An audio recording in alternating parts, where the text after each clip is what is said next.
Boa noite a todos. Boa noite. Comer feijão e comer farinha. Só o amazonense sabe o que é comer o jaraqui. Só a gente entende. Eu adoro. Vamos lá? Sejamos todos nós bem-vindos a mais um estudo da nossa obra. Voltamos, com a graça de Deus. Quanto aprendizado nessa obra, né? Nós vamos iniciar fazendo a nossa prece de gratidão, que será realizada pela nossa querida Dani. E logo depois o nosso querido Mateus irá fazer a recapitulação do nosso último estudo. Estão com saudade da Cecília? Daqui a pouco ela está voltando, se Deus assim nos permitir. Vamos orar? Boa noite, irmãos. Convido a todos a fechar os olhos, acalmar a mente e colocar em nossa tela mental a imagem do nosso Mestre Jesus. E primeiramente agradecer. Agradecemos, Jesus, por tudo que superamos para estar aqui, nesta noite, reunidos em Teu nome, para estudarmos essa obra que inspirou tantas mudanças em vários irmãos neste mundo.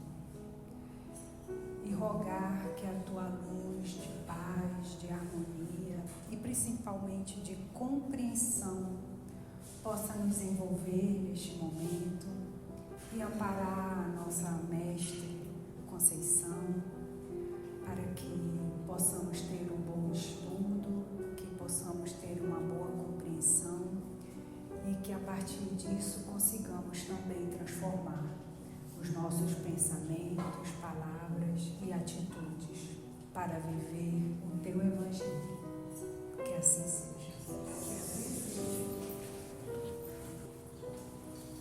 Uma boa noite a todos. Boa noite. Recapitulando o estudo da semana passada, nós demos início ao capítulo 9 do livro Voltei, cujo título é Esclarecimentos. Nós demos início ao capítulo 9, que é a continuação do estado em que o nosso irmão Jacó foi acolhido pelo irmão Andrade, pela sua filha Marta, na casa em que ele vai passar a viver nessa nova morada dele no mundo espiritual, que a gente entende por uma colônia no mundo espiritual.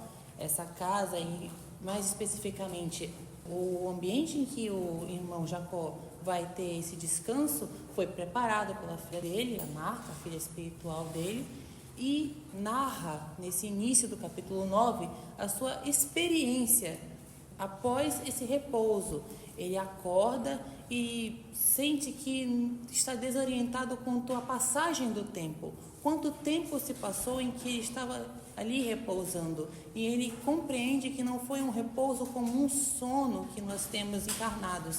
Foi muito mais vívido, foi muito mais físico.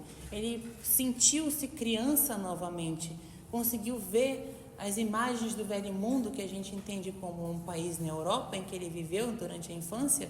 Ele pôde abraçar os pais nessa experiência vívida que ele teve durante o repouso. E ele também conseguiu regressar toda a sua passagem, toda a sua viagem da Europa para a América do Norte e da América do Norte para a América do Sul. E então ele vai narrando até dar início ao próximo item, o item 9.1, que nós vamos estudar na noite de hoje, cujo título é Reanimado. Queria ter um filho assim. Vamos então? Reanimado.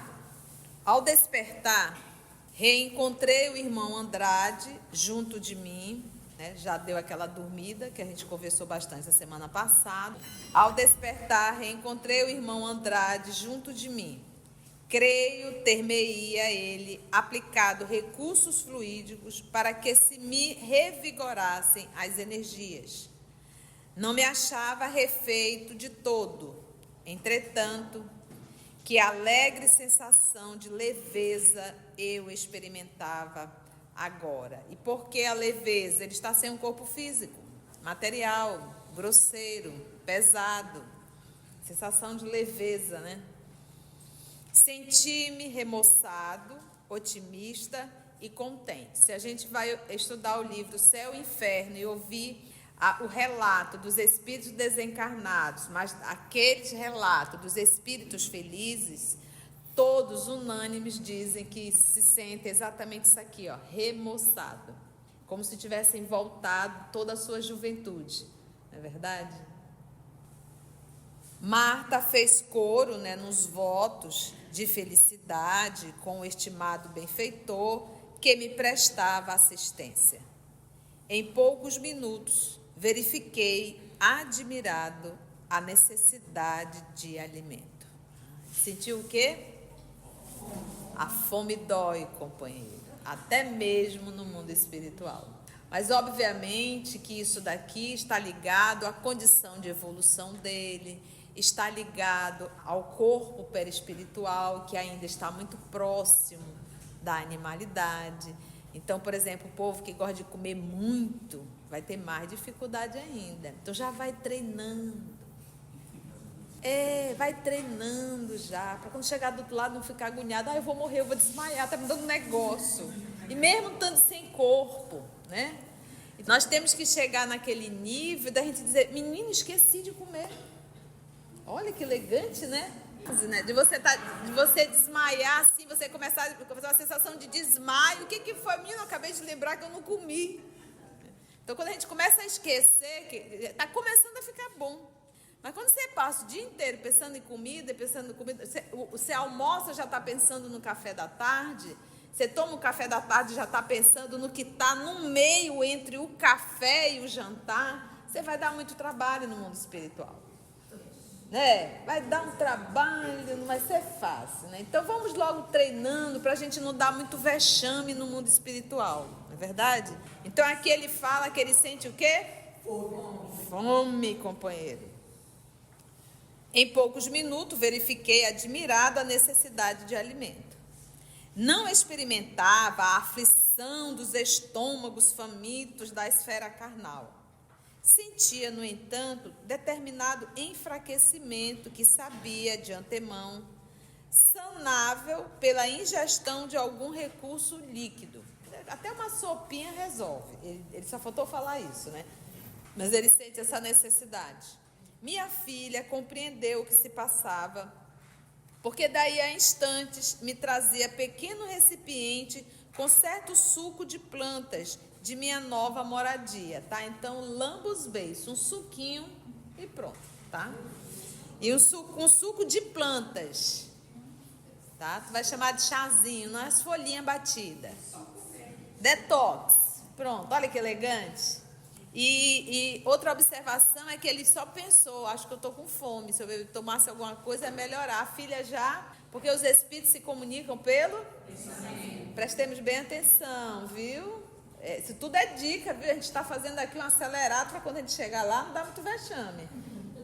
Minha nova moradia. Sorviu com alguma dificuldade, nele encontrando delicioso sabor. Então ele foi tomando, mas diz ele com uma certa dificuldade de tomar aquele, vamos chamar de suco, né?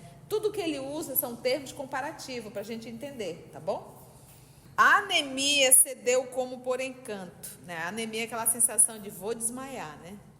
Sabe aquela sensação da fome, aquele buraco negro que você tem a sensação de que vai desmaiar por fome? Logo isso cessou. O que é esse suco? O que é essas plantas? Tudo isso é manipulação fluídica.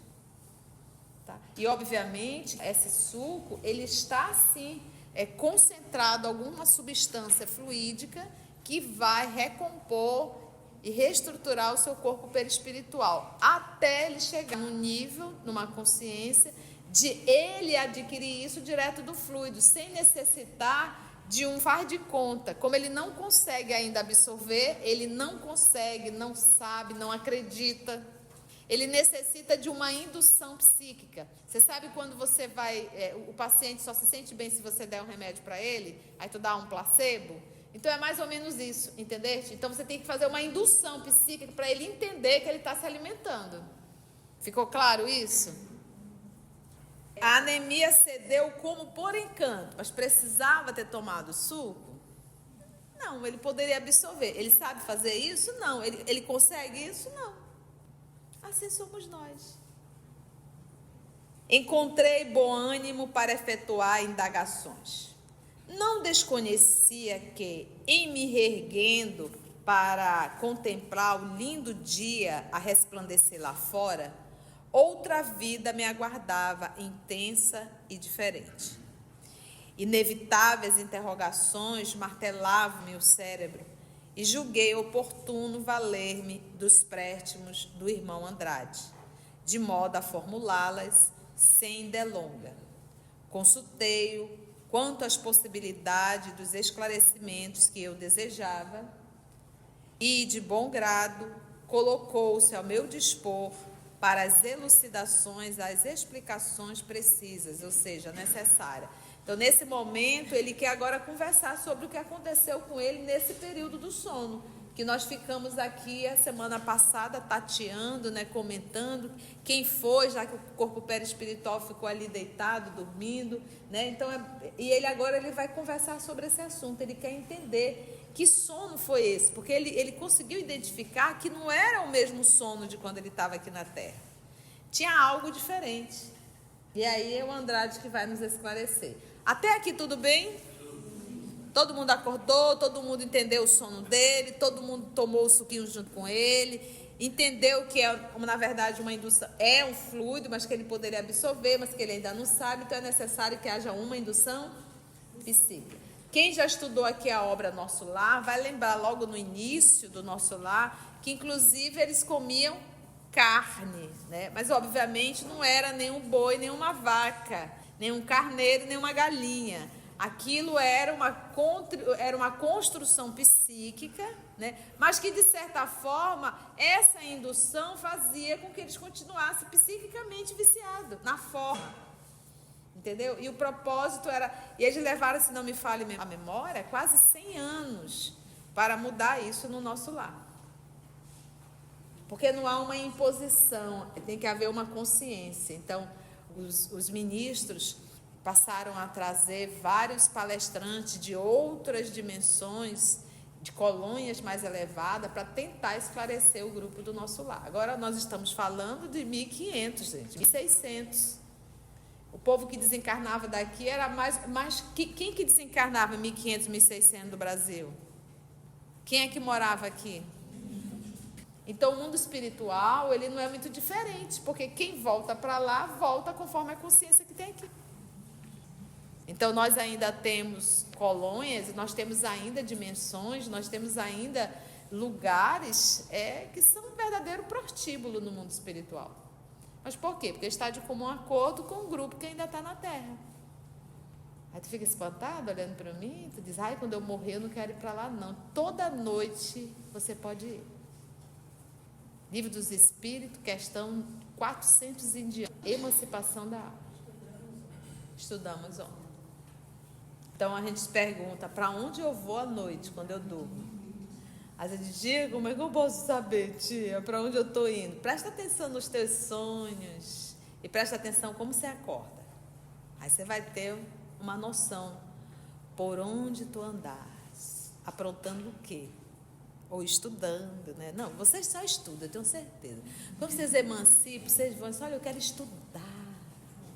Tem algum local aí de estudo, não é verdade? Aí vocês acordam com tudo fresquinho na cabeça, né, Tati? Vamos lá ver, o repouso além da morte. Vamos ticar isso aqui, bem ticadinho. Contei-lhe que, ao descansar, não tive a impressão de dormir, qual fazia no corpo de carne. Permanecera sob curiosa posição psíquica, em que jornadeara longe, andara longe, contemplando pessoas, paisagens diversas. Supunha, assim, não ter estado no sono propriamente dito. Ele está aqui contando para o Andrade. Ele diz que ele esteve contemplando pessoas e paisagens diversas, diferentes. Escutou-me, Andrade, atenciosamente, explicando-me em seguida que o repouso para os desencarnados varia ao infinito. É por isso que o André Luiz, no livro Obreiros da Vida Eterna, o mentor espiritual diz a ele. Jerônimo diz a André Luiz, que André Luiz acompanhou 5 processos de desencarnação na obra, e ele disse: André, aprenda uma coisa, não existe nenhuma desencarnação igual a outra. Porque o psiquismo da Mônica é igual ao psiquismo da Otília? Vamos dizer que as duas tenham a mesma patologia, a mesma enfermidade, e ambas irão morrer por conta dessa enfermidade. Cada uma irá acordar da mesma forma? Apesar de ser da mesma enfermidade. Tem 300 pessoas dentro de um avião. Desabou o avião. Cada um vai despertar no mundo espiritual da mesma forma? Não. Por quê? Porque cada um tem uma condição psíquica. E o nosso processo de desencarnação vai estar de comum acordo com a nossa condição psíquica. Vocês conseguiram entender isso? Entendeu? Olha o que ele diz. Que o repouso para os desencarnados varia ao infinito. O espírito demasiadamente ligado aos interesses humanos, sensações fisiológicas, sensações, coisas materiais, ligação a pessoas. O espírito demasiadamente ligado aos interesses humanos acusa a necessidade de amplo mergulho na inconsciência quase total depois da morte. Acusa, aponta a necessidade, esses tipos de espíritos que quando estão desencarnando, de amplo mergulho na inconsciência quase total depois da morte. Apaga geral. Por exemplo, aqui o nosso Frederico Figner, ele apagou a consciência dele? Ele acompanhou todo o processo? Ele acompanhou todo o processo. E há alguns que ele diz que é necessário apagar total. A pessoa desperta em algum lugar, em algum canto, sem entender muito bem o que está acontecendo. Vamos lá, vamos ticar. Acusa a necessidade de amplo mergulho na inconsciência quase total depois da morte. A ausência de motivos nobres nos impulsos da individualidade estabelece profunda incompreensão na alma liberta das teias fisiológicas que se porta ante a grandeza da espiritualidade superior. A ausência de quê, gente? A ausência de motivos nobres nos impulsos da individualidade. Então, quando ele fala aqui a ausência de motivos nobres, a ausência de um ser moral, de um ser moralizado. Então, quando nós fazemos uma rápida avaliação do planeta Terra, o povo aqui, a massa, é moralizada? Então, por aí nós temos noção do processo da desencarnação, de perturbação. Nós não nos preparamos para a nossa realidade, que é a realidade espiritual. A gente se preocupa até com a aposentadoria, porque a gente tem certeza que vai envelhecer. Mas nós não nos preocupamos e não nos preparamos para algo que também é mais certo do que aposentar. Porque a gente pode desencarnar antes de aposentar. O mais certo é, vou morrer. Então, para essa viagem, eu tenho me preparado para isso? Eu tenho buscado esses tempos para cá. A gente tem que começar, é necessário a gente começar a parar. Ei, gente, eu tenho que me preparar para essa viagem. O que eu vou levar dentro dessa bagagem? O que eu vou levar dentro dessa bagagem? O que eu tenho feito?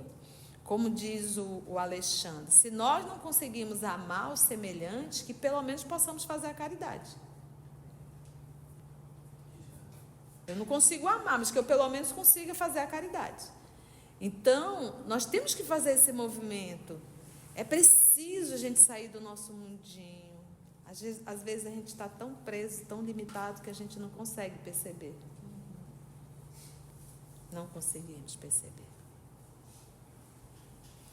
A ausência de motivos nobres nos impulsos da individualidade estabelece profunda incompreensão na alma liberta das teses fisiológicas. A pessoa não consegue compreender nada. Se a gente participar de reunião mediúnica, você vai ver espírito pedindo a bolsa dele, pedindo, cadê minha bolsa, cadê meu documento, o que eu estou fazendo aqui, cadê minha esposa, cadê meu esposo, estou tomando conta do meu dinheiro, eu quero voltar para casa. Não consegue entender nada. E às vezes são espíritos que estão aprisionados em um quadro 10, 20, 30, 40 anos. O nosso Brasil ele tem histórias muito dolorosas. E hoje eu tive uma aula em que a professora apresentou um documentário que eu sabia, mas eu nunca tinha visto esse documentário, o Holocausto Brasileiro. É um livro muito pesado. Sai de lá com a cabeça. Você esteve lá, né, Lourdes? Eu preciso ir lá. É em Barbacena, Minas Gerais. E então, a gente para pensar aquela quantidade de pessoas que eram enterradas sem valas, realmente, buraco, joga 4, 5 dentro. A forma que tudo aquilo aconteceu. Então, isso tudo gera um processo expiatório muito grande. Então, gente, a gente não pode olhar quando a dor nos chega, ou quando a gente vê alguém com dor, a gente não pode imaginar que aquilo ali é um mero acaso. Nós temos débito com a Guerra do Paraguai, nós temos esse débito com esses irmãos que sofreram daquela forma e que a humanidade inteira foi indiferente. Nós continuamos com débito porque a gente olha e diz, nossa, que horror, mas hoje ainda tem muito horror. Eu creio que daqui a algumas décadas, ou talvez daqui a 100 anos, a gente vai olhar para os presídios e vai dizer, meu Deus, olha como tratavam os presidiários. 15, 20 dentro de uma cela, tumultuado. E está aqui, está acontecendo paralelo. Dentro dos hospitais, se você entrar, você vai encontrar pessoas pelos corredores. Algumas situações você tem que escolher quem que você vai salvar. Estou mentindo? Então não mudou. A gente ainda vive verdadeiros holocaustos. E a sociedade ela fica apática. Acha que tudo isso é normal. Como os médicos achavam que era normal. Os médicos só se perceberam do absurdo que estavam fazendo quando eles foram ver o documentário. Quando foram ver as fotos e diz, meu Deus. E hoje é assim, as pessoas estão anestesiadas. O profissional passa por um corredor e vê aquele monte de gente. Ai. Fulana, tu vai para o almoço hoje? Vai. Indiferente. Então não mudou. Continuamos assim ainda, né? Infelizmente a sociedade, e por isso que passa a ser um débito coletivo, porque quem cala consente. A ausência de motivos nobres nos impulsos da individualidade estabelece profunda incompreensão na alma liberta das teias fisiológicas, que se porta ante a grandeza da espiritualidade superior, à maneira do selvagem recém-vindo da floresta perante uma assembleia. Então, para quem já assistiu o filme O Tarzan, né, esses filmes assim do cidadão que foi criado no meio da floresta, quando traz ele para a sociedade, ele fica totalmente o quê? Deslocado, perdido, ele não consegue nada. É exatamente o que acontece com um ser que não é moral. Um ser que não adquiriu a sua espiritualidade, um ser que não se identifica como um filho de Deus, um ser que não consegue olhar para o seu semelhante e ver, é meu irmão. Um ser que não ora perante uma assembleia de inteligências consagradas às realizações artísticas. Então, imagina, perante esses espíritos nobres, o mundo espiritual, e não sabe, não sei, para que é isso, hein? Como é que faz isso, hein? Fica até assustada. Quase nada entende do que vê e do que ouve. Não entende nada. demonstrando a necessidade de compulsório regresso à tribo. Tem que voltar rapidamente para a tribo, porque lá não consegue se adaptar. Regresso à tribo, da qual se desligará vagarosamente para adaptar-se à civilização. Então, você imagina que a gente tem uma necessidade muito grande de estar na tribo e tem horror de estar na espiritualidade. De tão tribal que nós somos. Também os criminosos e os viciados de toda sorte.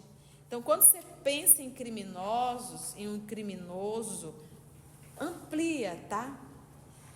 Não pensa só naquele que está preso. Aquele dali, às vezes, roubou uma galinha, vendeu uma droga, assaltou o mercado. O povo que está preso lá é o povo que atinge 1, 2 ou 3. Os maiores criminosos, muitas vezes, a gente está batendo palma para ele. Mas perante o Deus, nosso Pai, é um criminoso. Entendeste? Então, se eu sou responsável por 10 pessoas, eu vou responder pelas 10 pessoas que eu sou responsável. Se eu sou responsável por uma cidade, se eu me candidatei, eu serei responsável pela essa cidade inteira. Eu terei que responder. Olha onde você se meteu. Se você é diretor de uma escola, diretor de um hospital, você vai responder por cada paciente, por cada educando. Se você é um professor, você vai responder por toda a sua escola, por todos aqueles que você teve que ensinar. Como eu aqui terei que responder pelo que faço. Porque nesse momento vocês estão sob minha responsabilidade. Então, olha a seriedade quando nós nos sentamos aqui ou quando nós nos candidatamos a determinadas profissões e a determinados cargos. Teremos que responder. Então, muitas vezes, a indiferença é um crime.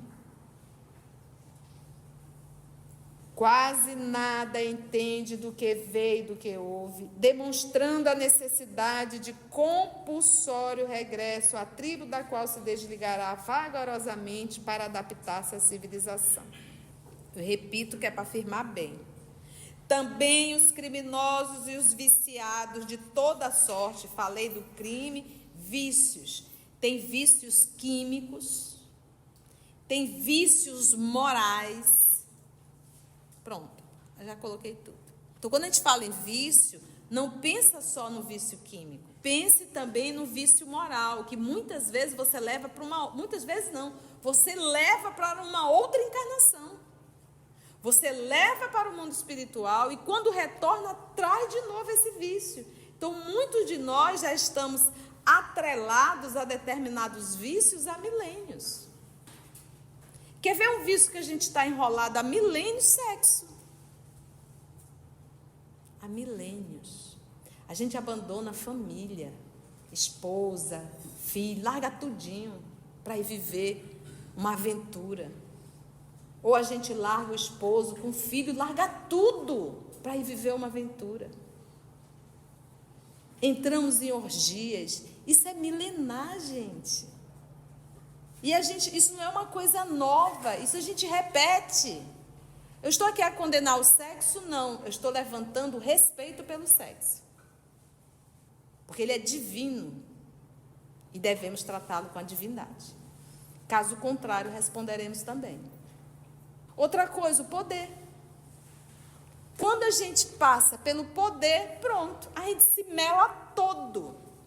Se lambuza todo, maltrata, se sente superior.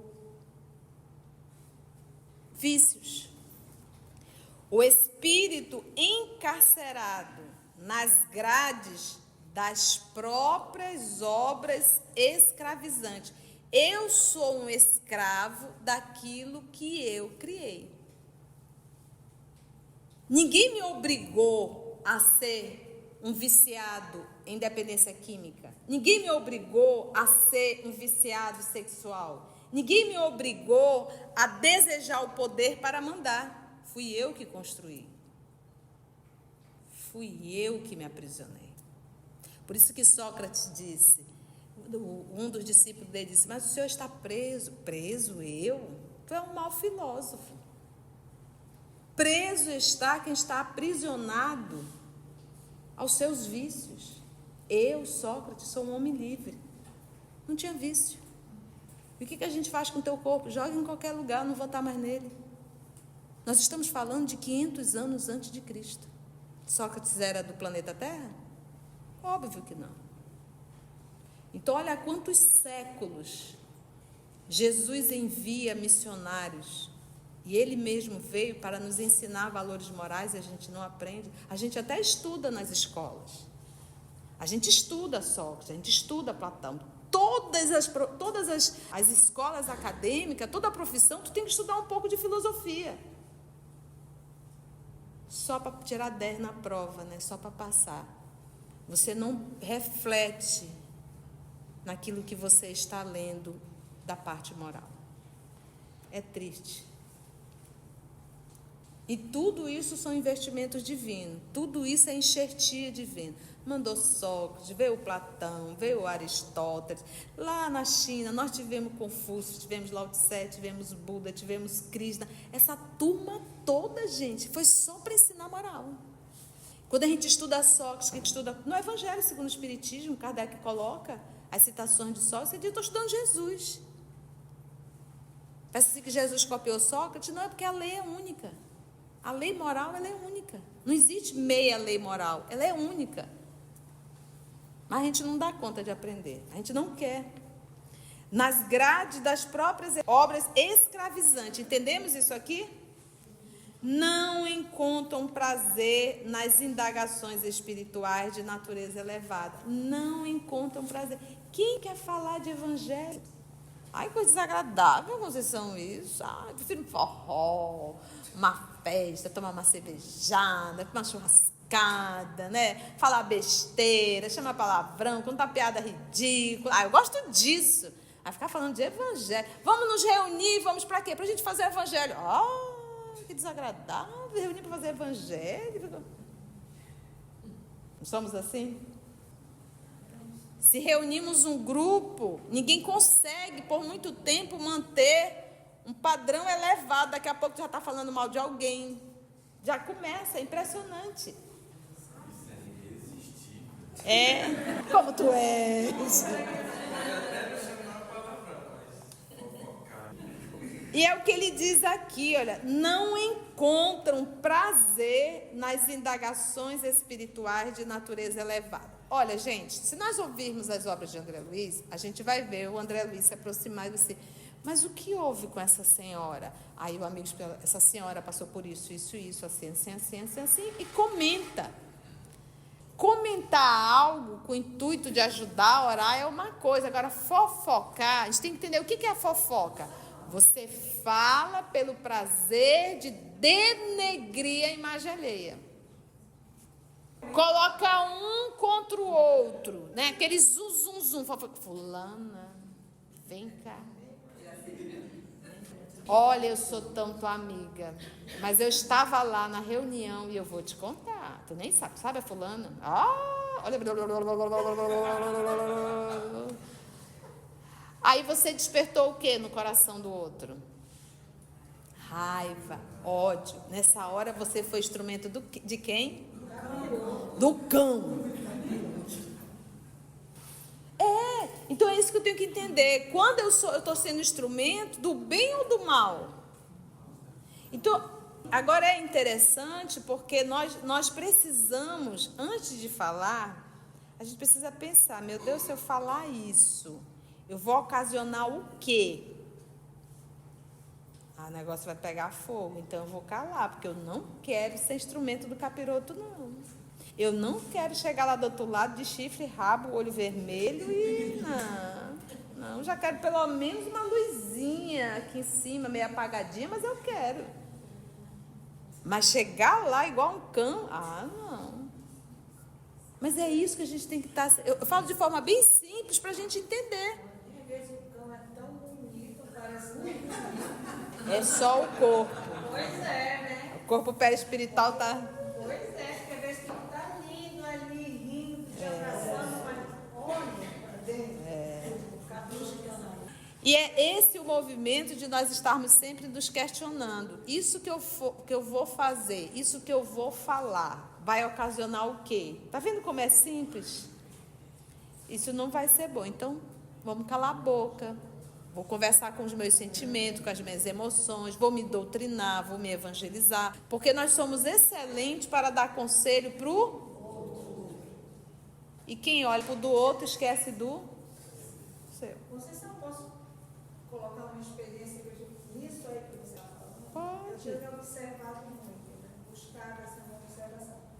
E eu ia começar a comentar algo com uma pessoa. Tu acredita que eu dei uma mordida na minha língua? Ai, que gostoso. É tão bom quando a gente chega nesse nível, né? Eu não sei como é que foi, gente, que eu mordi a minha língua. Aí eu me lembrei de Deus, eu já vou começar de novo. Que bom. Também foi o remédio. Pronto. Desde assim. E quando vier alguém comentar com aquele comentário ridículo, chulo, tem gente que sai da sua casa e vai para casa alheia para falar mal. Já precisa chegar, eu acho que foi a irmã do Chico, que disse que ela colocou inclusive uma faixa na casa dela. Eu não me lembro que estava mais ou menos assim, não me conte segredo que eu conto para todo mundo. É mais ou menos assim, sabe? Não me conte segredo que eu não sou túmulo, eu vou contar para todo mundo, né? Era mais ou menos uma coisinha assim, né? Então, se a pessoa vê, não fale. Não fale, porque eu prefiro não saber dessas coisas, vamos orar e pronto, cortou. Por exemplo, o centro espírita é um local que não existe fofoca. Deixa eu acabar, não existe pouca fofoca. Em todo e qualquer lugar aonde existem pessoas, teremos essas dificuldades de relação, mas que nós possamos mudar um tanto mais. Vamos parar aqui. Deixa eu só ir até pedra, tá?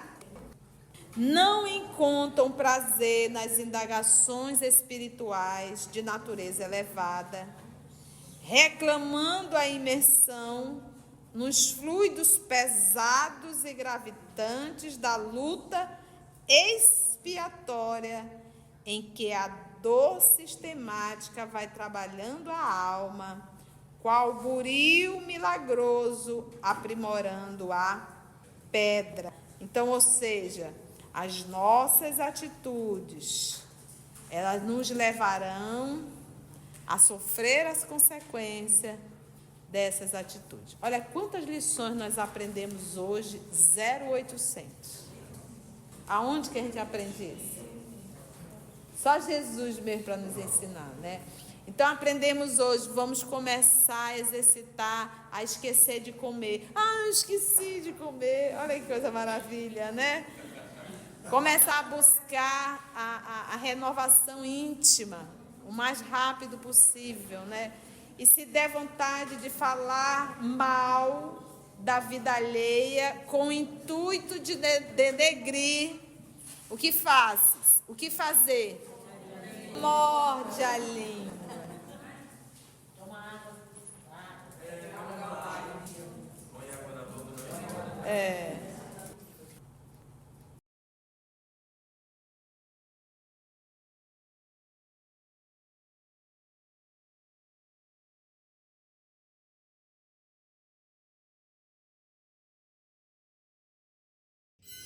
Se você chegou até aqui o final, deixa seu comentário.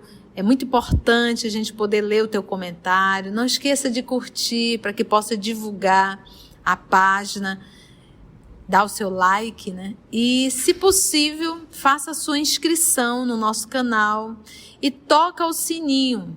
Porque quando você toca o sininho, o YouTube avisa para você quando o EOS publicar um novo estudo. Então, receba um grande abraço da família EOS Manaus.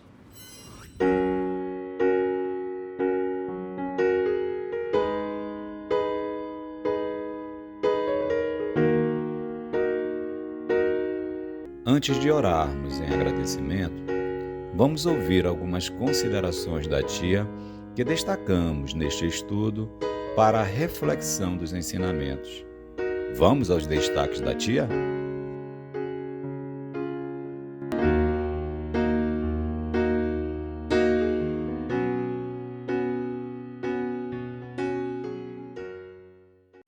Então a gente se pergunta, para onde eu vou à noite, quando eu durmo? Às vezes, Diego, como é que eu posso saber, tia, para onde eu estou indo? Presta atenção nos teus sonhos e presta atenção como você acorda. Aí você vai ter uma noção por onde tu andas, aprontando o quê? Ou estudando. O que eu vou levar dentro dessa bagagem? O que eu tenho feito? Como diz o Alexandre, se nós não conseguimos amar os semelhantes, que pelo menos possamos fazer a caridade. Então, olha a seriedade quando nós nos sentamos aqui ou quando nós nos candidatamos a determinadas profissões e a determinados cargos. Teremos que responder. Então, quando a gente fala em vício, não pensa só no vício químico. Pense também no vício moral, que muitas vezes você leva para uma... Muitas vezes não. Você leva para uma outra encarnação. Eu estou aqui a condenar o sexo? Não. Eu estou levantando o respeito pelo sexo. Porque ele é divino e devemos tratá-lo com a divindade. Caso contrário, responderemos também. Eu sou um escravo daquilo que eu criei.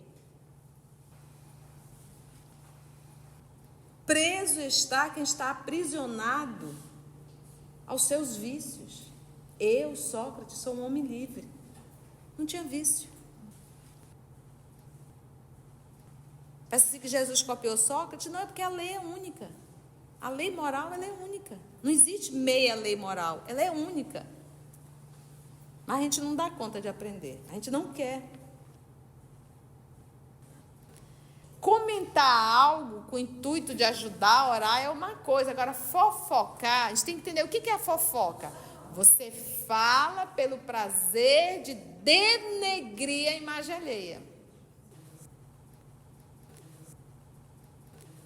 E é esse o movimento de nós estarmos sempre nos questionando. Isso que eu vou fazer, isso que eu vou falar, vai ocasionar o quê? Está vendo como é simples? Isso não vai ser bom. Então, vamos calar a boca. Então, aprendemos hoje, vamos começar a exercitar, a esquecer de comer. Ah, esqueci de comer. Olha que coisa maravilha, né? Começar a buscar a renovação íntima, o mais rápido possível, né? E se der vontade de falar mal da vida alheia, com o intuito de denegrir, o que fazes? O que fazer? Morde a língua.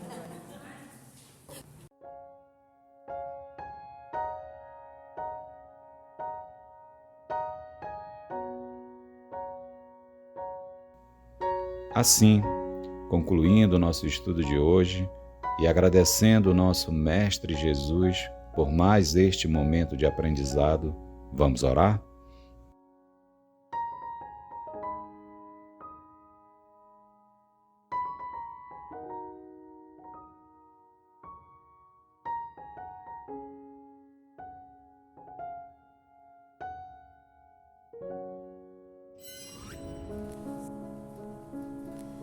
Então, meus irmãos, minhas irmãs, assim agradecemos a Deus, nosso Pai, por mais uma oportunidade de estudo.